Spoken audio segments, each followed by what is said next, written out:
Ya, Assalamualaikum warahmatullahi wabarakatuh. Waalaikumsalam.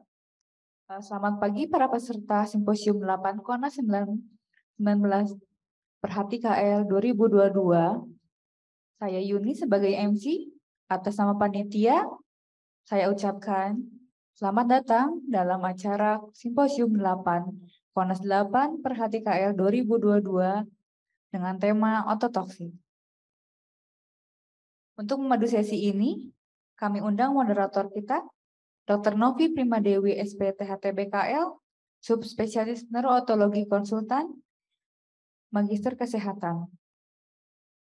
Kepada Dr. Novi Primadewi SPTHT BKL, Subspesialis Neurotologi Konsultan, Magister Kesehatan, kami persilakan untuk memulai acara.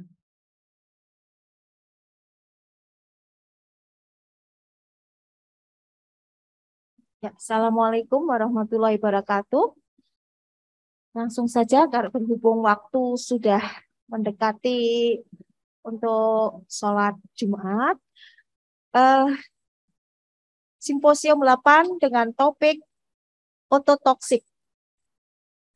Pembicara pertama, saya persilahkan untuk Dr. Indra Zahreni, Spesialis THT BKL Subkonsultan Komunitas. Dr. Indra. Kemudian pembicara kedua,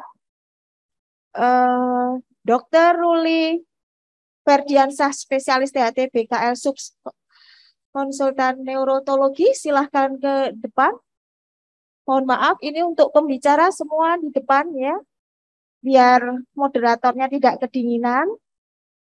Pembicara ketiga, Dr. Fikri Hamdan Yasin, Spesialis THT BKL Subkonsultan Komunitas. Dr. Fikri, dimohon untuk ke panggung. Pembicara keempat, Dr. Ena Sari Kencana, Spesialis THT BKL. Dr. Ena, sudah hadir? Ya. Untuk presentan pertama, Dr. Indra, selamat pagi. Silahkan Dr. Indra untuk mempresentasikan dengan judul Strategi Pemilihan Alat Bantu Dengar yang tepat pada penderita tuli kongenital. Langsung saja, Dokter. Oh, mic-nya. Terima kasih moderator. Assalamualaikum warahmatullahi wabarakatuh. Selamat pagi. Pada kesempatan ini kami coba menyampaikan satu topik, yaitu strategi pemilihan alat bantu dengar pada penderita tuli kongenital. Ya, kita ketahui bahwa tuli kongenital itu adalah gangguan pendengaran yang timbul saat lahir disebabkan oleh faktor-faktor yang mempengaruhi kehamilan maupun saat kelahiran. Kita bagi dua, tuli kongenital ini bisa sebagian dan bisa total. Penyebabnya bisa faktor non-genetik maupun genetik. Tuli kongenital ini merupakan salah satu masalah pada anak yang menyebabkan gangguan perkembangan bicara, sosial, kognitif, dan akademik. Habilitasi yang pertama harus dilakukan pada penderita tuli kongenital adalah pemasangan ABD yang disertai dengan AVD. Kita dapatkan data WHO tahun 2012 bahwa 34 juta anak di dunia mengalami ketulian, di mana kurang lebih 1,64 dari 1000 kelahiran hidup, yang bilateral 1 dari 1000 kelahiran hidup, sedangkan yang unilateral 0,64 dari 1000 kelahiran hidup. Insidennya di negara maju berkisar 0,1 sampai 0,3%. Sementara di Indonesia berdasarkan data Balitbank Kemenkes tahun 2018 berdasarkan Riskesdas, kita dapatkan 0,11%. Nah, kita mungkin sudah sama-sama tahu ada 3 jenis ketulian, antar, saraf, dan campur. Kriteria juga bisa berbagai lembaga, namanya yang sering kita pakai adalah kriteria ISO. Nah, tadi kita sebutkan bahwa alat bantu dengar merupakan habilitasi pertama yang harus kita lakukan pada penderita tuli kongenital. Di samping itu juga bisa penguatan suara melalui assistive listening device. Kadangkala dilakukan suatu tindakan operasi pemasangan, terutama yang tuli antar, tuli campur maupun tuli saraf yang berat yang pada sisi unilateral. Dan tidak jarang juga sudah kita lakukan semua, kita lakukan cochlear implant. Nah, mungkin ini hanya mengulang ya, ada dua jenis berdasarkan sistem kerjanya, yaitu analog. Kalau analog semua suara langsung masuk tanpa dilakukan suatu processing, diamplifikasi. Namun yang digital, yang paling bagus digital sudah ada microchip yang akan bisa meredam suara bising sehingga suara yang percakapan yang kita butuhkan lebih jelas terdengar. Kemudian berdasarkan bentuknya bisa di belakang telinga, di daun telinga, liang telinga, sampai ke dalam, dan ada juga dalam bentuk kotak.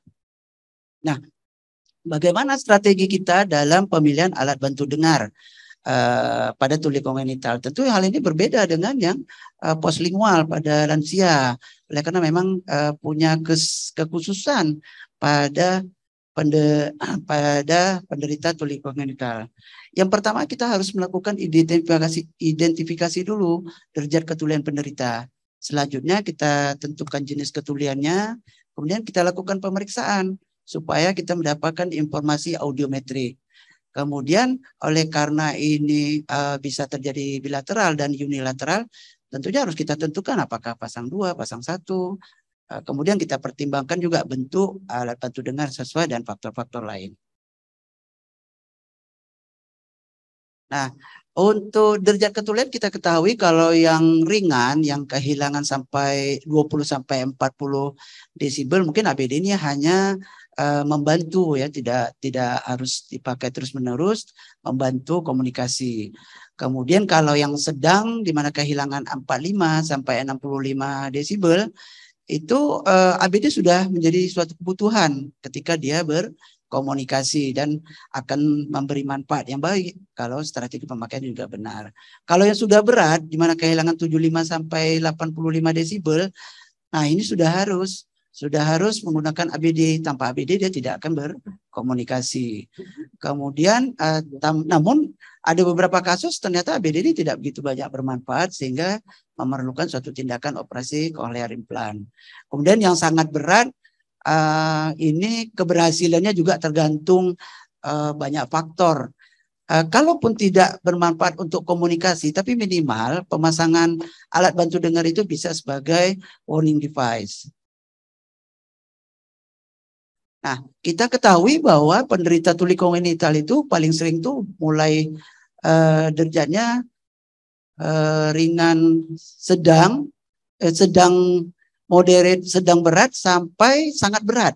Ya, kalau ringan ada tapi jarang. Nah, oleh karena itu memang apalagi yang sudah sangat berat, yang profound. Profound itu kadang-kala dengan pemakaian yang tidak memenuhi standar seperti yang kita dapati sehari-hari ya di rumah sakit, Pak, diberikan alat bantu dengar ternyata tidak banyak manfaatnya. Nah, minimal di atas 3 channel. Kalau untuk lansia mungkin 3 sampai 5 masih bisa, masih bermanfaat. Tapi pada tuli kongenital minimal di atas 3 channel, 8, 12 dan lain-lain. Kemudian sebaiknya 2 mikrofon ya untuk mengurangi head shading tadi, bisa menangkap suara dari depan, dari belakang dan lain-lain. Kemudian kalau bisa ABD tersebut mempunyai teknologi recovery, yaitu bisa meredam suara kebisingan sehingga nanti kalau berkomunikasi anak-anak lebih fokus terhadap suara. Nah, yang kedua kita tentukan jenis ketulian. Nah, mungkin kita sudah sama tahu bahwa tuli kongenital paling sering itu adalah tipe saraf, sehingga ABD yang lazim digunakan adalah hantaran udara yang dapat mengurangi jarak dari sumber suara dengan cara meletakkan loudspeaker di telinga penderita. Tapi ada juga tuli kongenital itu tipe yang hantar, terutama pada kasus atresia liang telinga. Nah, ini bisa kita berikan kalau dulu ABD yang konvensional, ya ditaruh di ujungnya gagang kacamata, di bendo, ikat kepala. Tapi banyak kelemahannya karena sering kurang fiksasi ya, gesekan, sehingga terjadi lecet dan lain-lain, dan sering yang dilakukan adalah ditanam titanium itu di tulang mastoid dengan operasi baha. Mohon maaf, Dokter Indra, waktu tinggal 5 menit. Ya. Kemudian informasi audiometrik ya, biasanya audiologis harus mendapatkan ambang pendengaran, kemudian tingkat pendengaran paling nyaman, kemudian tingkat kekerasan yang paling mengganggu. Nah, kalau dia bilateral, bila memungkinkan pasang dua-dua, karena keuntungannya bisa minimalisasi headsedo, pendekatan efek peredam, dan lain-lain. Tapi kalau tidak memungkinkan, maka telinga yang paling diuntungkan, kalau kita pakai dia paling diuntungkan, itu kita ketahui dengan diskriminasi bicara yang lebih baik, rentang dinamik yang lebih luas. Nah, kalau unilateral, kalau dia memenuhi kriteria tidak melampaui kehilangan 60-70, kemudian bicara relatif lebih baik, bunyinya diperbesar ditoleransi, maka diamplifikasi pada yang terganggu. Kemudian kalau tidak memenuhi kriteria, kita pakai ABD tipe contrarrouting of signal. Ya, walaupun sedikit tapi bermanfaat untuk menghilangnya excedo. Kemudian yang paling baik di antara jenis tadi adalah open pit mini VTA, karena baterainya lebih tahan lama, tidak airmol, tidak terlalu fiksasi, tapi harganya mahal dan ketersediaannya juga tidak begitu banyak oleh karena teknologinya baru. Nah, faktor lain seperti umur, motivasi, kondisi keuangan ya, seperti kita sebutkan tadi, pertimbangan estetik juga pada remaja laki-laki akan malu kalau dia pakai alat di bully atau dan lain-lain, kebutuhan pasien dan lain-lain. Nah, setelah pemasangan kita harus melakukan verifikasi ya, menurut regulasi FDA itu 30 hari setelah pemasangan ABD harus ada verifikasi apakah alat yang dipakai itu cocok atau tidak, efektif atau tidak. Nah, ada 3 assessment yang perlu kita lakukan. Yang pertama, assessment of word recognition and sound quality. Ya, kita lakukan dengan pemeriksaan audiometri bicara dengan tes Freiberg monosilabik. Kalau pengenalan skor pengenalan yang meningkat 20% dengan pemasangan alat, maka alat bantu tersebut signifikan bermanfaat. Yang kedua, probe tube measure. Pemeriksaan ini non-invasif, kemudian secara cepat dapat nilai kekuatan suara yang diterima pada jarak 5 mm dari membran tipani, dipengaruhi oleh kondisi liang telinga, sehingga harus dibersihkan dulu sebelum pemeriksaan. Nah, nanti diukur di dynamic range-nya, yaitu mengukur rentang threshold level dan loudness, discomfort, deadness level. Kemudian kalau tidak ada alat ini, ya bisa kita gunakan functional gain. Kita ukur selisih dari threshold penderita baik dengan menggunakan atau tanpa ABD. Dan yang terakhir, penskalaan subjektif scaling, kita menggunakan kuesioner. Apakah puas nggak pasien dipasang alat ini? Apakah dia merasa nyaman? Apakah dia merasa terbantu atau tidak? Nah, kuesioner yang sering kita pakai adalah decline oriented of scale of improvement. Ini dikembangkan oleh National Acoustic Laboratories di Australia. Nah, dengan kuesioner ini dapat mengidentifikasi 5 situasi. Apakah dalam emosi dia merasa nyaman, apakah dalam sosial, belajar, dan lain-lain. Yang kedua, kuesioner dari International Outcome Inventory of Hearing Aids yang berisi 7 item.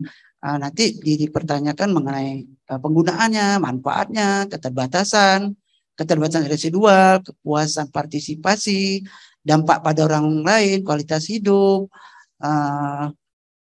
dan lain-lain. Tapi pengisian kuesioner ini paling lambat 2 minggu ya.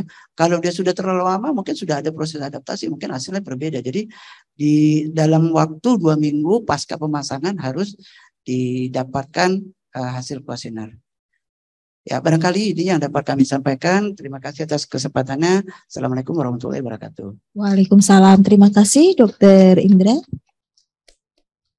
Selanjutnya, untuk presentan kedua, kami persilahkan Dokter Ruli untuk membawakan makalahnya.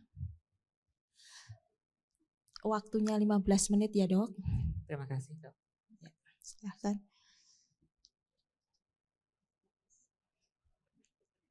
Assalamualaikum warahmatullahi wabarakatuh.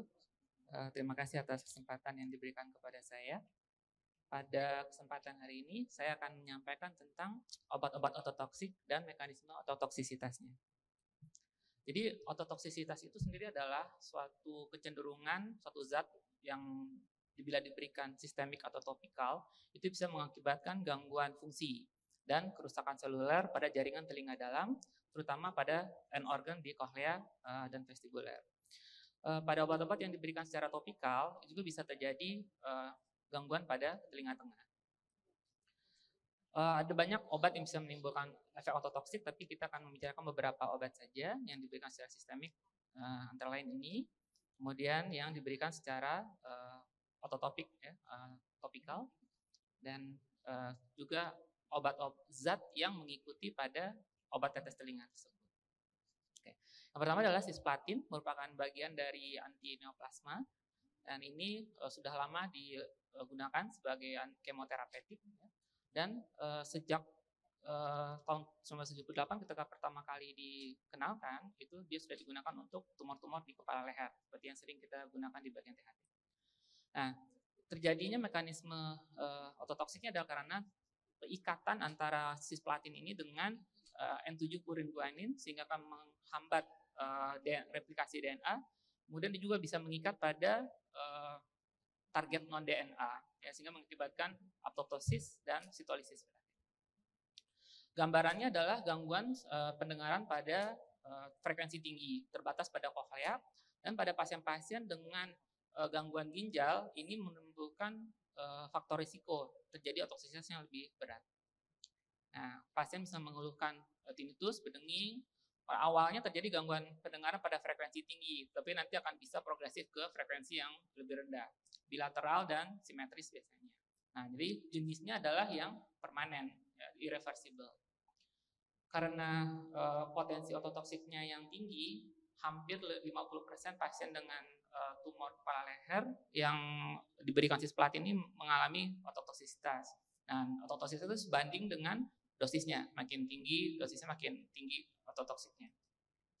Jadi yang terjadi adalah cisplatin masuk melalui stria vascularis, kemudian masuk ke dalam skala media, di bawah di endolimf. Di dalam endolimf nanti akan berikatan dengan sel-sel outer hair cell dan inner hair cell, sehingga akan mengakibatkan kerusakan di end organ tersebut.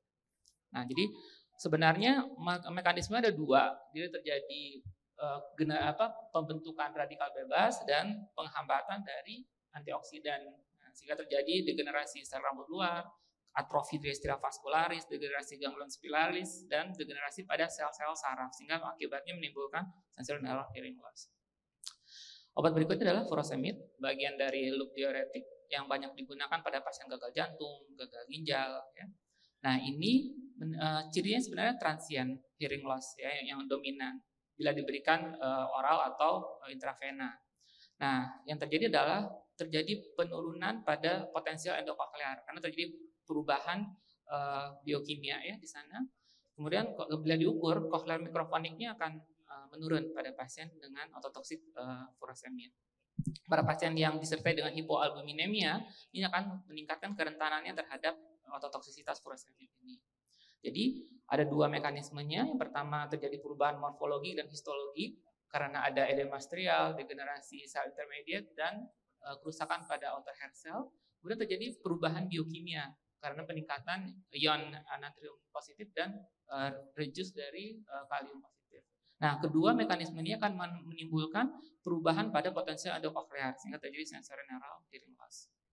Salisilat merupakan antiinflamasi, antipiretik, dan analgesik yang juga memiliki efek penghambat agregasi pratalea.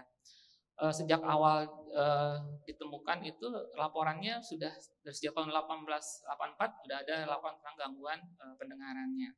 Dia itu setelah kita berikan dalam waktu 1 jam sudah dapat terdeteksi di outer hair cell, ya. Dan salisilat ini sifatnya biasanya reversible karena terjadi perubahan biokimianya, tapi ke arah gangguan morfologinya lebih rendah, ya. Karena dia reversible berarti dia hanya sementara. Nah, jadi yang terjadi adalah penurunan potensial aksi di koklea, kemudian penurunan turgor outer hair cell, dan vasokonstriksi dari kapiler di spiral ligamen. Jadi kalau misalnya pasien ini datang di awal, dia reversible, dia akan recover dalam 24-72 jam setelah penghentian obatnya. Nah, pasien bisa mengeluh ada tinnitus yang antara 7.000 sampai 9.000 Hz, dan ini merupakan tanda awal dari ototoksisitas salisilat. Kina anti malaria yang dikenal dari tahun 1600 dan sudah dilaporkan juga gangguan pendengaran dari 1692.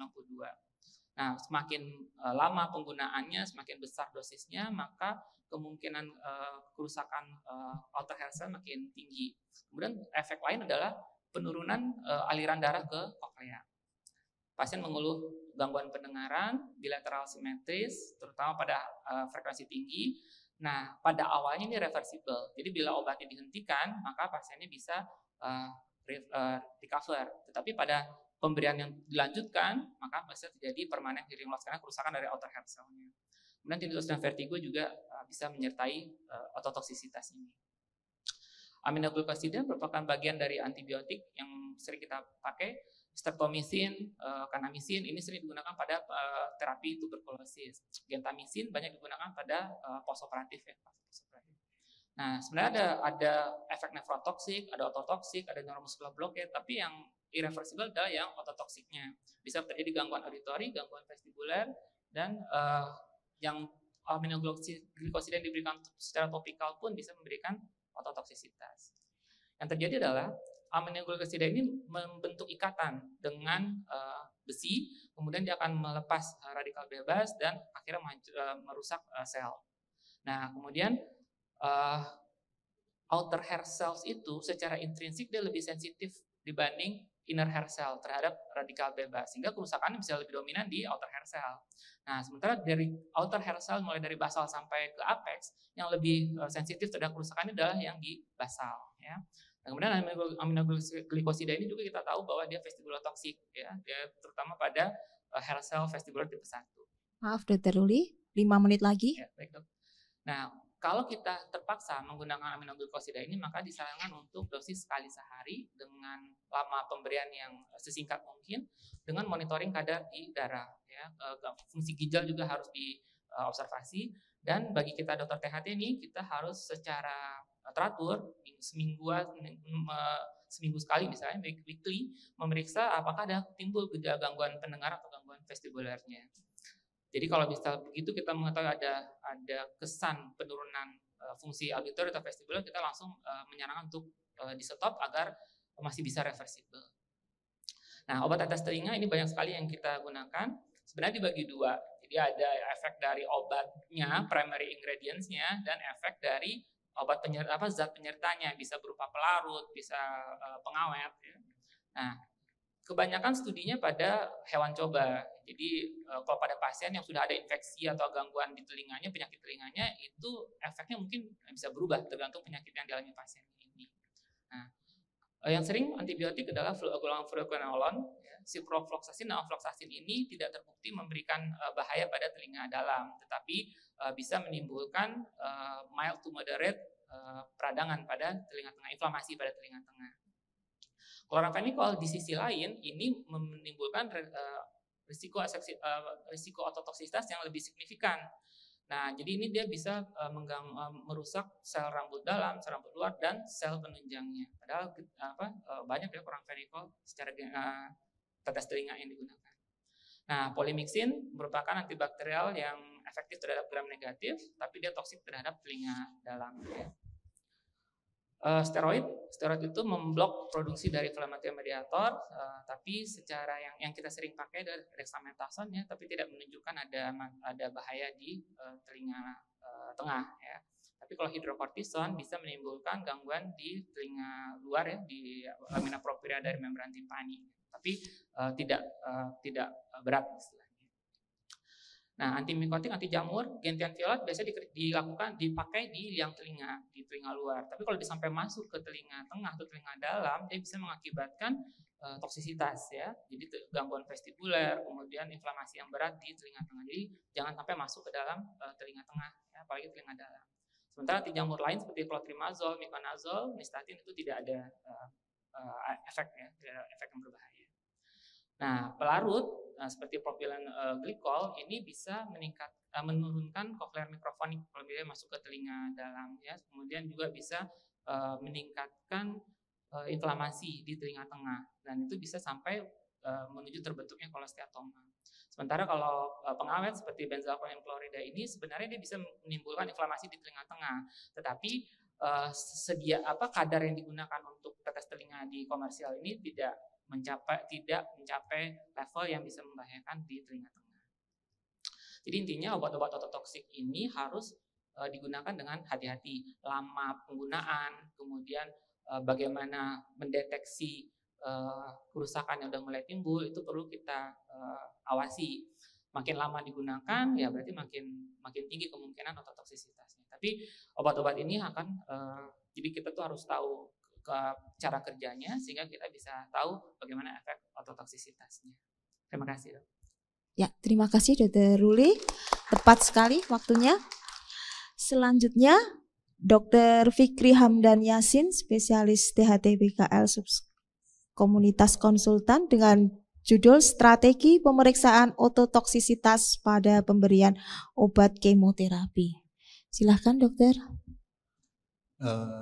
Assalamualaikum warahmatullahi wabarakatuh. Selamat siang para teman sejawat sekalian. Siang ini saya akan mencoba menyampaikan mengenai strategi hasil pemeriksaan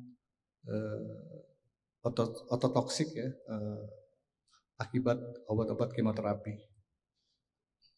Dari definisi sendiri adalah ototoksitas itu adalah suatu keadaan di mana terjadinya kerusakan pada koklea ataupun aparatus vestibular ya, yang diakibatkan oleh paparan bahan kimia termasuk obat-obatan ototoksik yang termasuk kemoterapi ya. Ototoksisitas didefinisikan juga sebagai kerusakan yang disebabkan oleh agen kimia dan farmasi tertentu yang dapat menyebabkan gangguan fungsi dan generasi seluler dari telinga dan serta nervus 7. Potensinya juga dapat menyebabkan suatu reaksi toksik pada struktur telinga dalam ya, yang disebut seperti koklea, vestibular, kanalis termicularis atau otolip. Nah, untuk efek dari obat ototoksik sendiri bisa koklea toksik maupun vestibulotoksik ya. Ya, di mana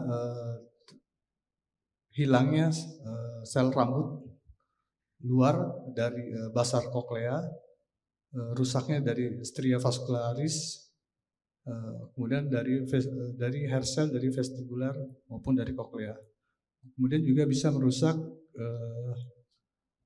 vestibular ya, biasanya yang disebabkan oleh aminoglikosida.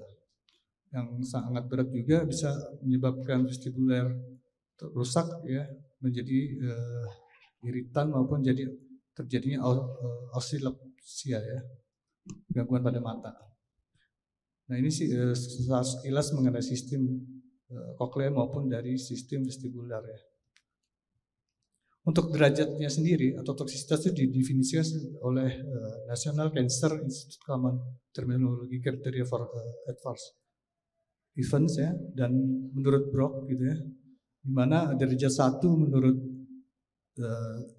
CTA ini di mana ambang dengar turun 15 sampai 25 desibel dari pemeriksaan sebelumnya atau sebelum 1 tahun ya, dirata-ratakan pada 2 atau lebih frekuensi yang berurutan. Untuk derajat 2-nya itu ambang dengar dengan turun 25 sampai 90 desibel dari pemeriksaan sebelumnya, rata-rata pada 2 atau lebih frekuensi yang berurutan.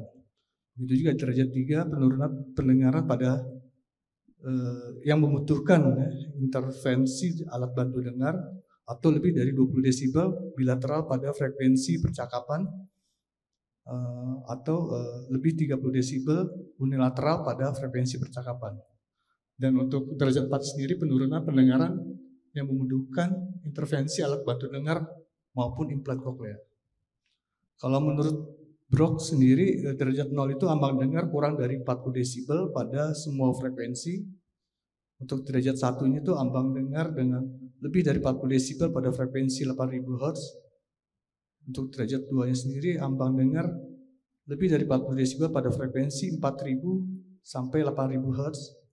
Untuk derajat 3-nya ambang dengarnya lebih dari 40 desibel pada frekuensi 2000 sampai 8000 Hz. Kemudian untuk derajat 4-nya ambang dengarnya lebih dari 40 desibel pada frekuensi 1000 sampai 8000 Hz. Nah, cisplatin sendiri tadi sudah dijelaskan oleh Dr. Uli, merupakan obat yang sering digunakan pada keganasan di daerah kepala leher. Diketahui mempunyai efek tuli sensorineural yang sifatnya irreversible. Penurunan glutathione akibat terbentuknya radikal bebas tadi pada akhirnya dapat menyebabkan kerusakan pada sel rambut koklea ya. Dilaporkan kalau obat kemoterapi yang lainnya berupa karboplastin dilaporkan mempunyai efek ototoksitas yang lebih rendah.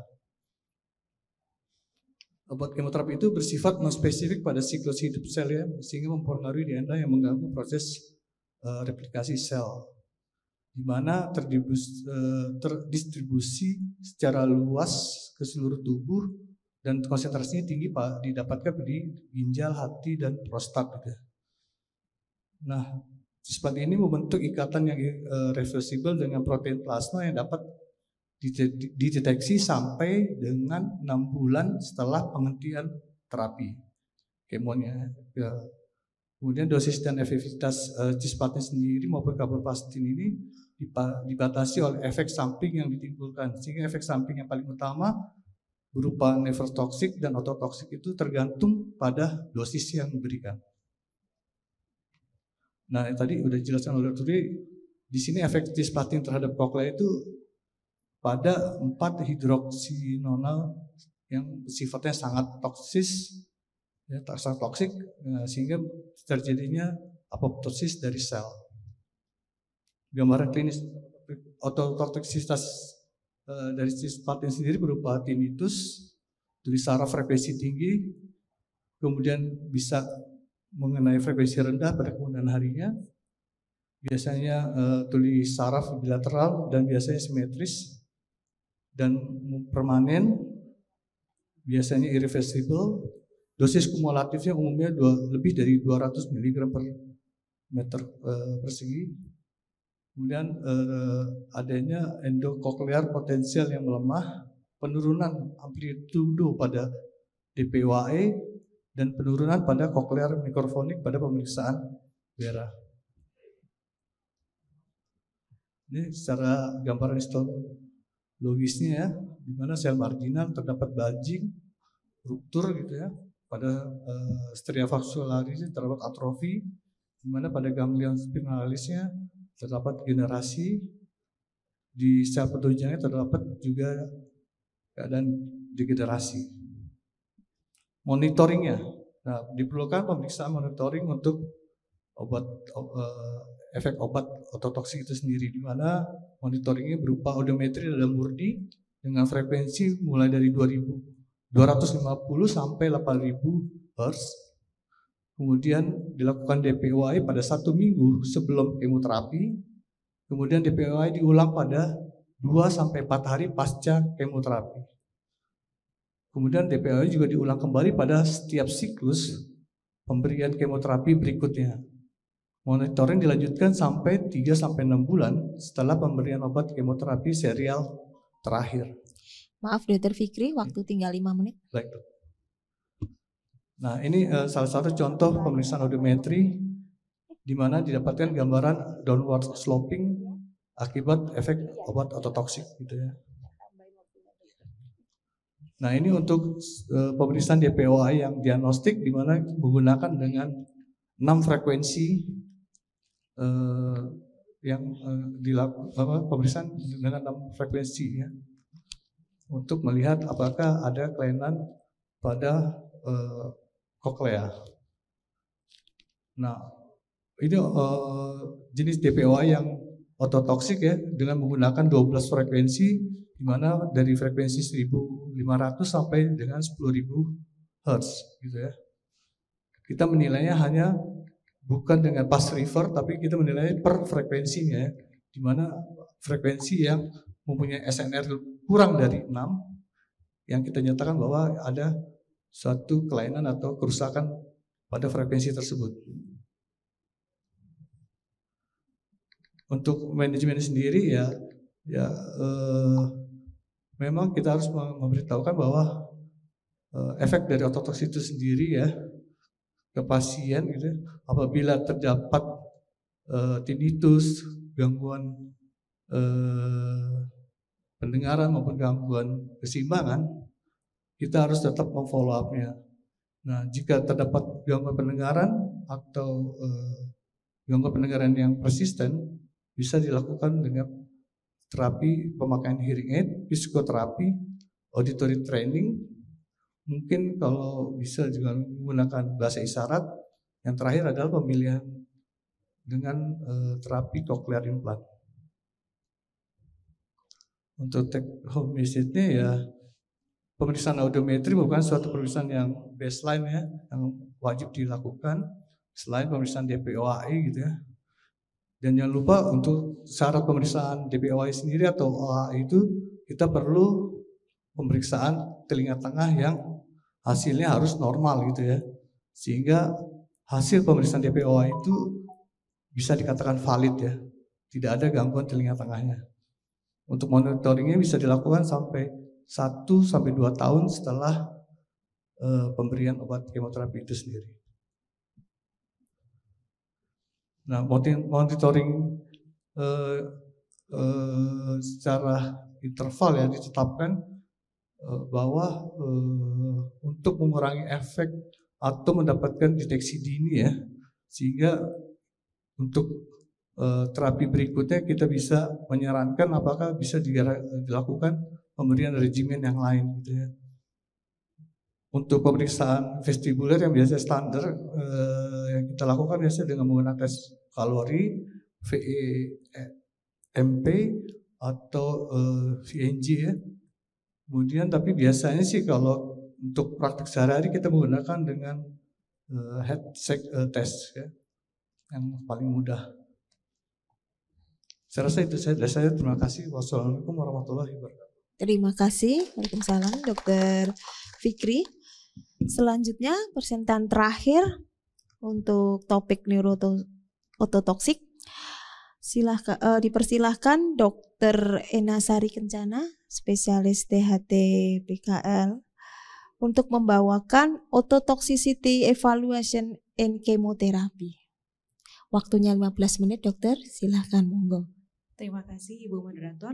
Assalamualaikum warahmatullahi wabarakatuh. Selamat pagi, salam sejahtera untuk kita semua. Yang terhormat para profesor, para dokter dan sejawat sekalian. Terima kasih atas kesempatan yang diberikan kepada saya. Pada siang hari ini saya akan menyampaikan presentasi tentang evaluasi ototoksisitas pada kemoterapi.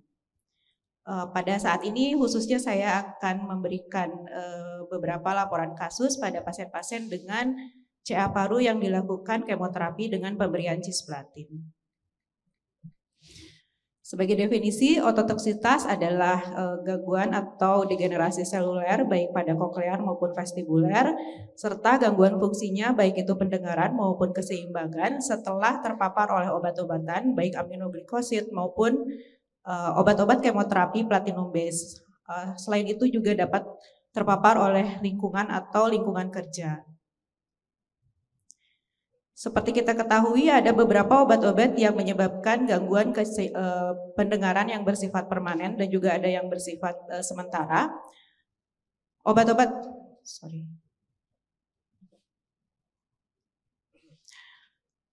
kemoterapi platinum base masuk ke dalam kategori gangguan pendengaran yang bersifat permanen, begitu juga antibiotik yang aminoglycosides. Sementara untuk obat-obat yang menyebabkan gangguan pendengaran sementara yaitu diuretiklub, macrolide, antimalaria, dan non-steroid anti-inflammatory drugs atau NSAID. Cisplatin ini sudah digunakan sangat lama dan merupakan kemoterapi utama yang digunakan untuk tumor yang bersifat solid seperti kanker ovarium, kanker testis, kanker serviks, kanker head and neck, kanker paru, dan juga kanker kandung kemih. Namun demikian, efek samping yang ditimbulkan cukup banyak, yaitu nefrotoksik, neurotoksik, serta ototoksik. Di mana dilaporkan cisplatin memiliki efektivitas yang cukup tinggi untuk pengobatan kanker yang sifatnya solid, sekitar 90% aktivitasnya. Tetapi insiden kejadian toksisitas pada koklea yang cukup tinggi. Dan kerusakan yang bersifat progresif yang dimulai dari high frekuensi atau frekuensi tinggi pada basal koklea yang selanjutnya diikuti dengan kelainan ke arah apex. Semakin tinggi dosis kumulatif, maka kerusakan yang terjadi juga akan semakin berat. Beberapa angka kejadian dilaporkan dari berbagai jurnal. Castorena melaporkan sebanyak 36% pada dosis penggunaan 50 sampai dengan 100 mg per meter persegi, didapatkan 90% juga pada high dose. Kemudian Marina melaporkan 33% pada dosis 50 mg per meter persegi. Sedangkan 20-40% pada dosis kumulatif 400 mg per meter persegi. Lakar melaporkan dosis mingguan pada 70 sampai dengan 85 mg per meter persegi dan ototoksitas sebanyak 2,5% dari 400 pasien yang dilaporkan. Secara umum kejadian ototoksitas ini pada dewasa sekitar 20 sampai dengan 60%, sedangkan pada anak-anak 26 sampai dengan 90%. Kemudian siapa yang mempunyai risiko tinggi untuk terjadi ototoksisitas, dan hal ini tidak terjadi pada semua orang, tergantung kepada dosis yang diberikan, kemudian frekuensi pemberian dosis, kemudian cara pemberian obat-obatan tersebut, usia pasien, kemudian status pendengaran sebelum mendapatkan tata laksana, dan apakah pasien tersebut sudah mendapatkan obat-obat ototoksik sebelumnya. Dan pada saat yang bersamaan terdapat bising atau pajanan bising pada pasien tersebut, dan secara genetik memiliki kecenderungan untuk terjadi ototoksik, dan juga untuk pasien-pasien yang mendapatkan terapi atau radioterapi yang bersamaan dengan pengobatan kemoterapi. Bagaimana ini bisa terjadi atau cisplatin bisa menyebabkan ototoksisitas? Cisplatin ini menyebabkan gangguan pada fungsi koklea, di mana menyebabkan terjadinya penurunan dari endokoklear potensial, kemudian compound action potensial dan koklear mikrofonik juga ambangnya meningkat. Kemudian juga terjadi kehilangan serabut mielin pada ganglion spiralis. Kemudian terjadi gangguan pada sel rambut luar, fungsi dari sel rambut luar, sehingga didapatkan potensial endokoklearnya juga menurun.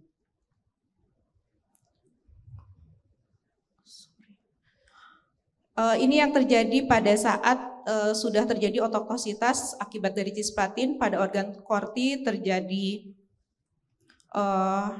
apoptosis, kemudian ganglion spiralis juga terjadi apoptosis, kemudian pada sel atau pada dinding lateral pada stria vascularis, ligamen spiralis terjadi udema, bulging, kemudian ruptur dan kompresi pada sel marginal. Mohon maaf, tidak terlalu jelas ya slide-nya ini. Ini adalah bagaimana cisplatin itu dari aliran darah bisa masuk ke dalam koklea, di mana cisplatin masuk dengan cara difusi pasif. Ada beberapa transporter yang berperan pada masuknya cisplatin ke dalam cairan endolimfatik, yaitu transporter CTR1, transporter OCT2. Dan bila cisplatin ini sudah berikatan dengan sel-sel DNA sel, maka akan terjadi penghambatan transkripsi dan replikasi sehingga diikuti dengan kejadian apoptosis. Semakin tinggi toxic level dari reaktif oksigen spesies yang ditimbulkan, maka side effect yang timbul juga akan semakin berat. Ada juga transport dari pembuluh darah, terutama masuk dari kapiler stria vascularis, masuk ke dalam cairan endolimfatik. Ototoksin ini kemudian masuk ke dalam hair cell melalui apical membran. Dan peran-peran dari transporter ini dari stria vascularis sangat berhubungan dengan dari peran tadi blood labyrinthine barrier. Ini mungkin tadi sudah sedikit dijelaskan bagaimana proses masuknya cisplatin. Ya, secara histologis bila sudah terjadi ototoksitas, ini yang dapat kita dapatkan yaitu sel marginal yang bulging dan ruptur serta stria vascularisnya atrofi, outer hair cell terjadi kerusakan, kemudian crosslink atau penghubung antara stereosilia juga bisa terjadi kerusakan dan floppy dari stereosilia, kemudian degenerasi outer hair cell. Ini contoh gambaran dari outer hair cell yang sudah terjadi kerusakan. 4 menit lagi ya, Dok. Baik. Kemudian gambaran klinis yang dapat ditimbulkan yaitu tinnitus, frekuensi tinggi, gangguan pendengaran frekuensi tinggi diikuti dengan frekuensi rendah, biasanya bilateral dan simetris, dan gangguannya adalah bersifat permanen. Kemudian dosis kumulatifnya lebih dari 200 mg, dan pada pemeriksaan didapatkan endokoklear potensial yang menurun, pada pemeriksaan OAE didapatkan amplitudonya menurun, juga pada koklear mikroponik yang menurun. Bagaimana cara melakukan evaluasi efek dari koklear ototoksik ini? Bisa dilakukan dengan audiometri konvensional frekuensi sampai 8.000 kHz sampai 8.000 Hz, maaf. Juga yang terbaik adalah dilakukan dengan pemeriksaan high frekuensi audiometri sampai dengan 20.000 Hz. Pada pasien-pasien tertentu dapat dilakukan dengan pemeriksaan objektif dengan BERA dan dengan OAE. Ini adalah kriteria dari ototoksitas monitoring berdasarkan ASA tahun 1994 dan American Audiologic Association tahun 2009. Bila terjadi penurunan 20 desibel pada salah satu frekuensi atau bila terjadi penurunan 10 desibel pada 2 frekuensi yang berturutan atau terjadi penurunan pada salah satu frekuensi yang pada saat pemeriksaan awalnya terdapat respon tetapi pada saat follow up tidak ada respons. Tujuan dari monitoring ini adalah melakukan deteksi dini adanya gangguan pendengaran sehingga dapat dilakukan deteksi intervensi lebih dini. Monitoring yang dapat dilakukan bisa dengan pemeriksaan subjektif, tadi dengan audiometri atau pemeriksaan objektif dengan OAE. Kapan harus dilakukan pemeriksaan untuk baseline? 1 minggu sebelum pemberian obat-obatan cisplatin, kemudian bila itu tidak dapat dilakukan, minimal paling terlambat kurang dari 24 jam setelah cisplatin pertama kali diberikan. Kemudian monitoring selanjutnya adalah sebelum pemberian cisplatin pada sesi berikutnya. Setelah itu dilakukan follow up dan sampai dengan pengobatan selesai, dan begitu selesai pengobatan dilakukan evaluasi dan selanjutnya di follow up 3 sampai dengan 6 bulan. Tetapi pada saat perjalanan pengobatan ini bila terjadi keluhan gangguan pendengaran maka segera lakukan evaluasi lebih lanjut. Ada beberapa masalah yang dapat kita temukan pada saat melakukan evaluasi pasien-pasien dengan kemoterapi, di mana pasien-pasien ini dengan kondisi yang cukup lemah, pasien tertidur di ruangan kemoterapi, sehingga pasien tidak dapat dibawa ke poliklinik untuk masuk ke dalam ruangan audiologi. Maka kita harus membagi berdasarkan respon pasien. Apakah pasien itu mempunyai respons yang cukup baik atau terbatas atau tidak respon sama sekali. Dan juga sangat dipengaruhi dengan kondisi ini sangat mempengaruhi jadwal dari pemeriksaan. Bisa saja pemeriksaan menjadi tidak sesuai jadwal yang dijadwalkan sebelumnya.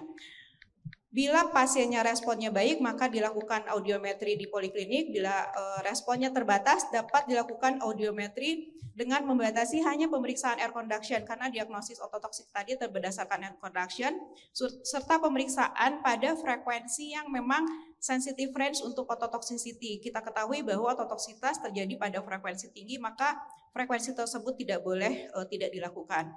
Kemudian bila pasien memang tidak responsif, maka dilakukan pemeriksaan dengan objective measurement. Kemudian tata laksananya adalah bila terjadi gangguan komunikasi, dilakukan aural rehabilitation, dan dilakukan secepat mungkin bila terdeteksi.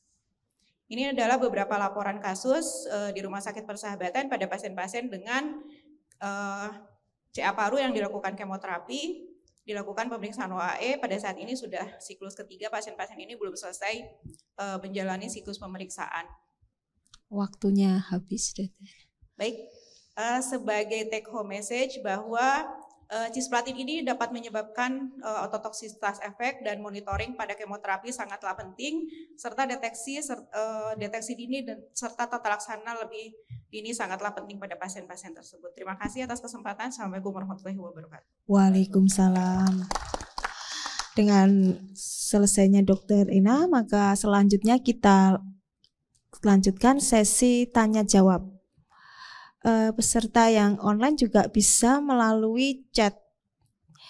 Untuk yang offline silahkan Dokter Sulantari ditujukan kepada presentan.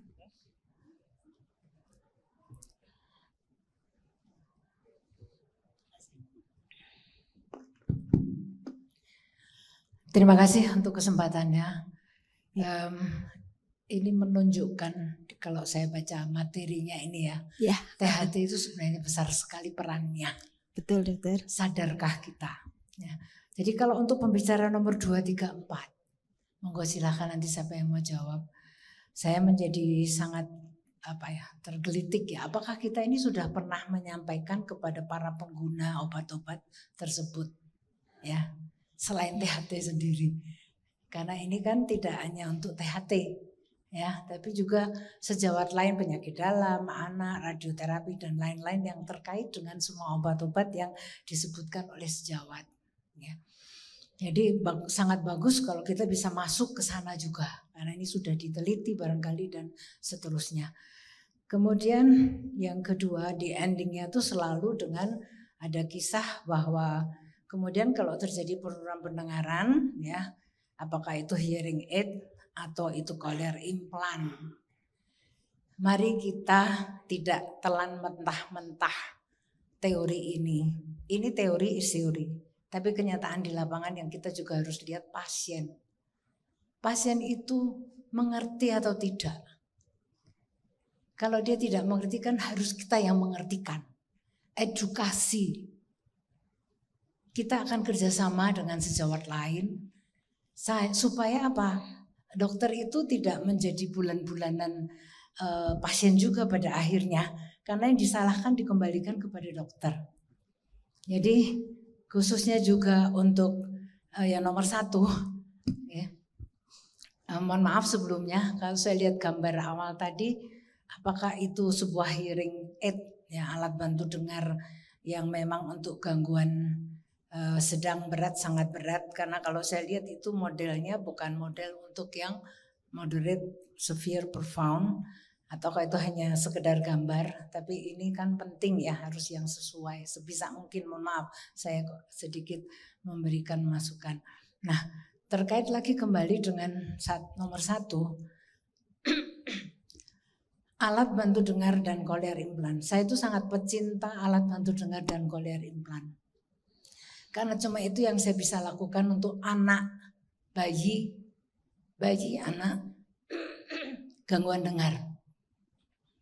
Dan memang hasilnya apabila seorang dokter THT, khususnya yang seminat dengan telinga dan pendengaran, melaksanakan prosedurnya dengan benar-benar dimengerti oleh, khususnya kalau bayi anak adalah orang tua yang lebih dulu mengerti. Saya belum bicara postlingual, ya, ini masih yang prelingual. Karena untuk anak gangguan dengar itu sebenarnya ada 3 jenis komunikasi. Ya, apakah itu dengan sign language ataukah itu dengan lip reading? Ya, lip reading dalam hal ini domainnya adalah terapis bicara, tapi sekarang mereka ini juga minta kalau bisa dipasang juga ABD. Pertanyaan saya, seberapa besar pengaruh ABD dengan lip reading? Ini harusnya menarik buat kita teliti juga. Kalau itu hanya untuk sekedar awareness suara atau memperdengarkan suara-suara, dan apakah itu juga memang berperan banyak dengan gaya lip reading? Itu menjadi sebuah pertanyaan. Mungkin nanti Dr. Indra bisa melakukan penelitian lanjut. Nah, kemudian yang berikutnya adalah tentunya kita sebagai sejawat dokter THT KLT yang pertama buat saya adalah menjadi kesaksian hidup saya. Ternyata hidup ini luar biasa indah apabila kita menjalankan profesi ini juga dengan manis atau indah. Meskipun saya yakin kita pernah berbuat salah, ya kita pernah juga tidak sempurna, kita manusia biasa. Marilah kita menuju ke hal yang lebih benar.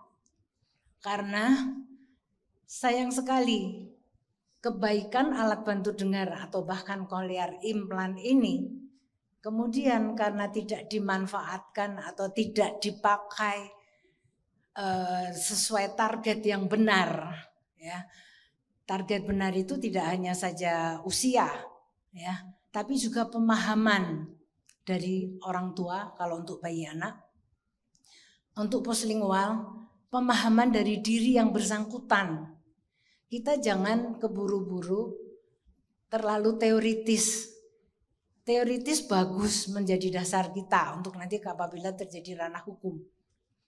Tapi kenyataan di lapangan itu pada akhirnya kembali lagi dokter, khususnya THT seminar telinga.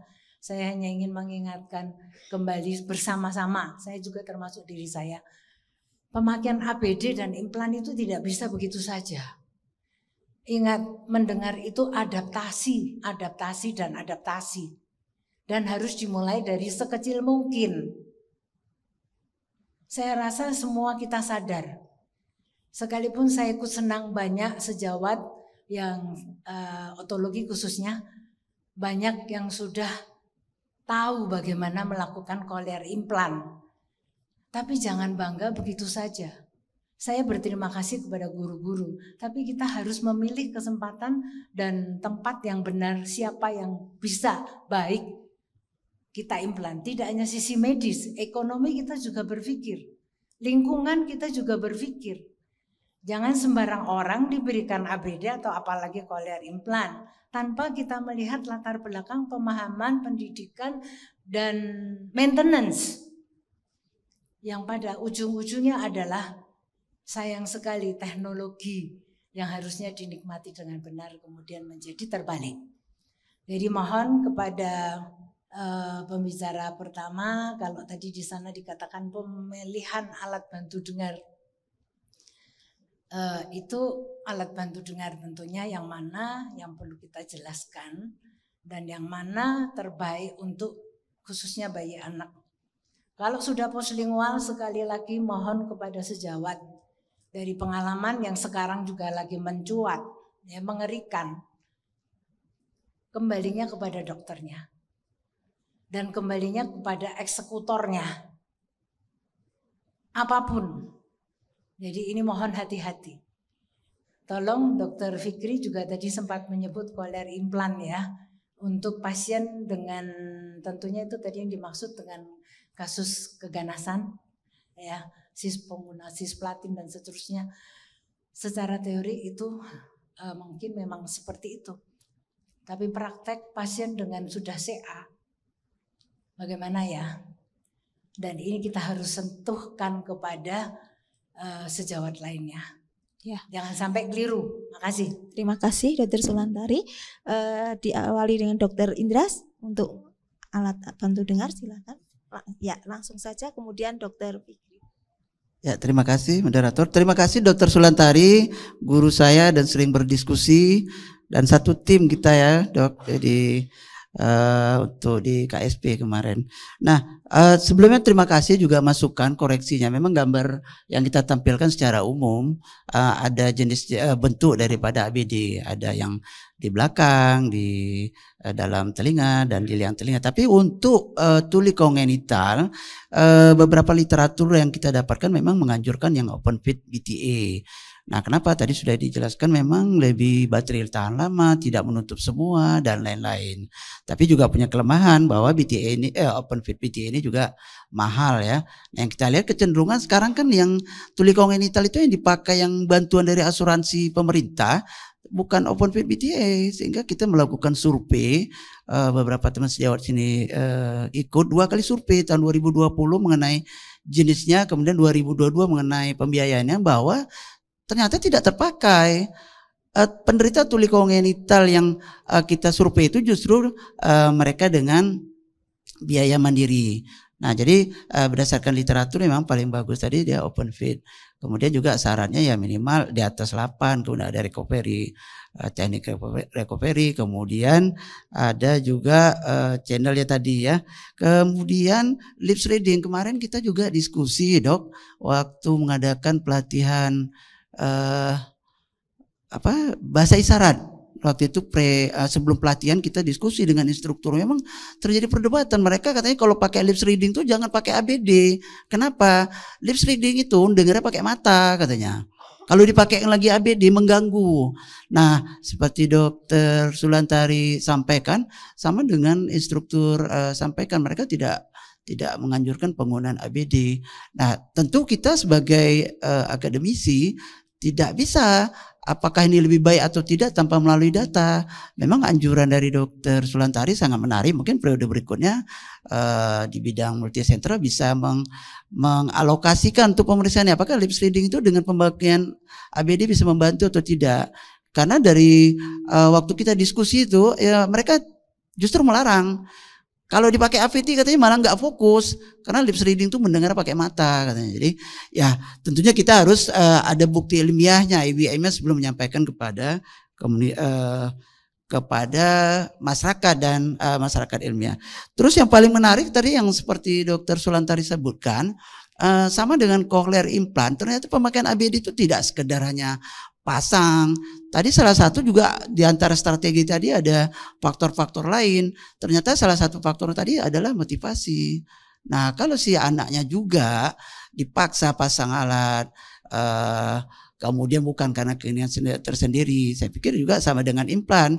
Ya kita di diskusi mungkin saya dengan Dokter Sulantari banyak grup ya di MOU itu, memang masyarakat itu malah menyalahkan cochlear implant, udah pasang malah mahal. Ya Dokter Fikri Mirja waktu itu Dokter Fikri ada juga kasih sanggahan. Jadi memang perlu persiapan.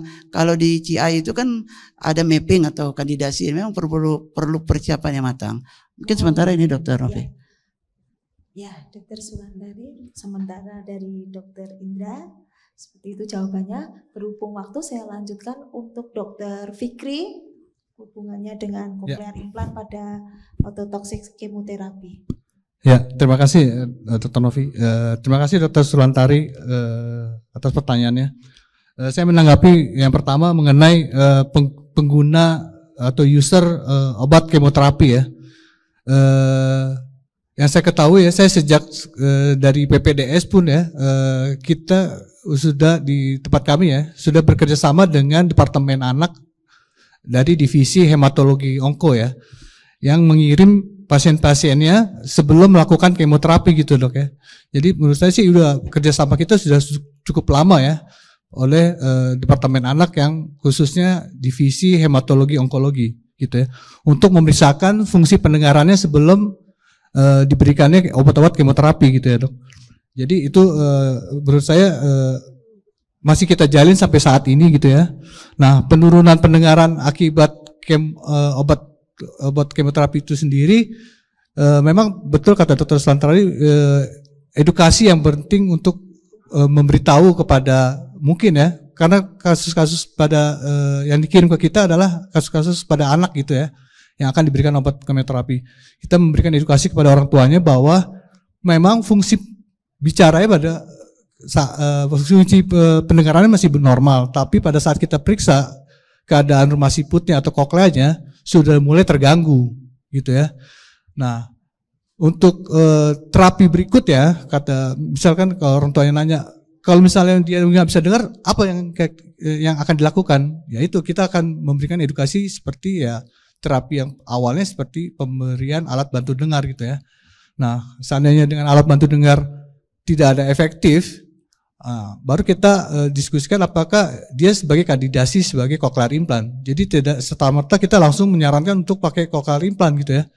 Dan pemberian penghentian obat-obat kemoterapi pun kita tidak menyarankan gitu. Kita hanya memberitahu kepada teman sejawat kita yang di anak apakah ada regimen yang lain yang bisa menggantikan obat-obatan cisplatin tersebut gitu ya, yang mempunyai efek ototoksiknya yang lebih rendah gitu, Dok.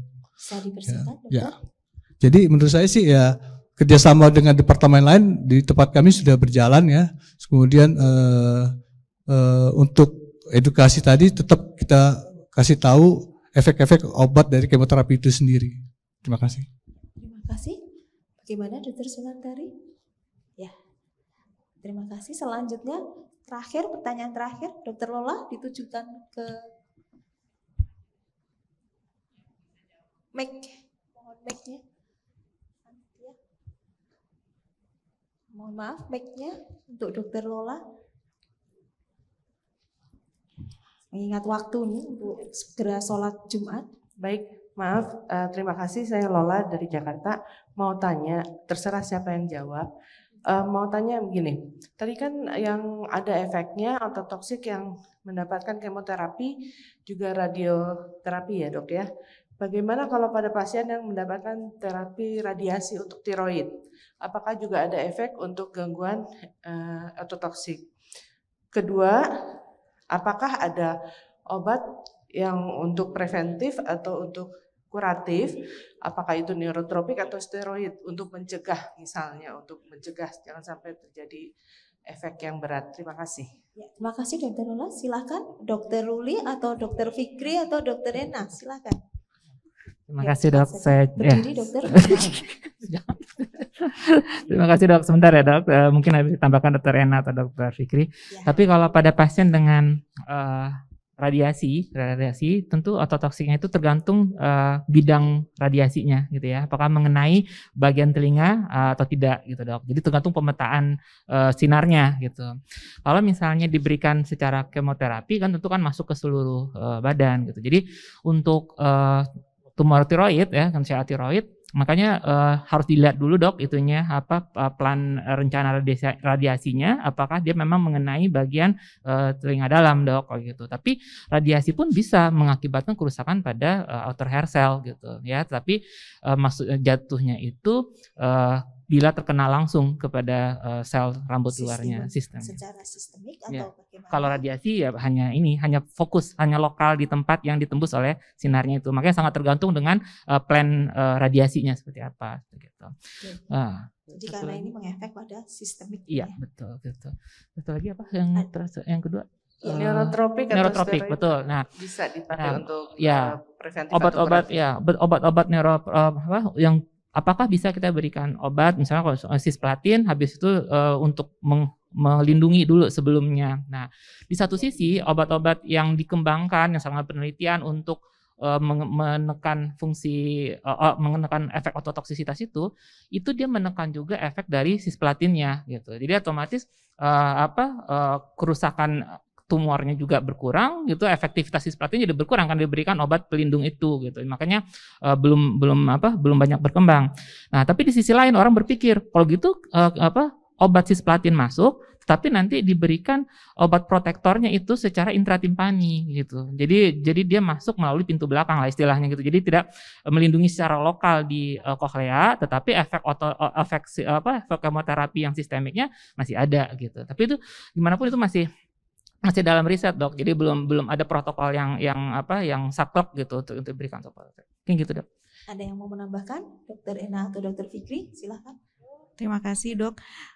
Jadi memang pemberian obat-obat kemoterapi ototoksik ini sangat dipengaruhi oleh fungsi ginjal dok.